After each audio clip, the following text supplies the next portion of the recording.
r to the power n divided by 1 minus r, তাই না? তাহলে এখন কি এখান থেকে দাও, এখান থেকে আমি আর এর মানটা বের করবো।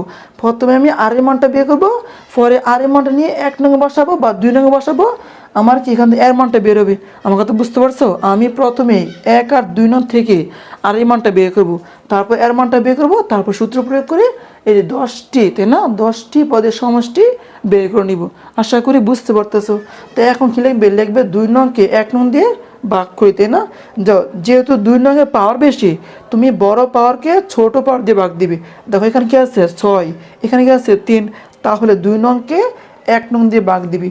তাহলে লিখবে যে অতএব, আশা করি দেখা যাচ্ছে, তো লিখবে অতএব যে 2 নং এই যে ভাগ 1 নং, তাই না, এই যে 1 নং করে পাই। তাহলে ভাগ দাও, দেখো কত আসে, যে করে পাই। এখন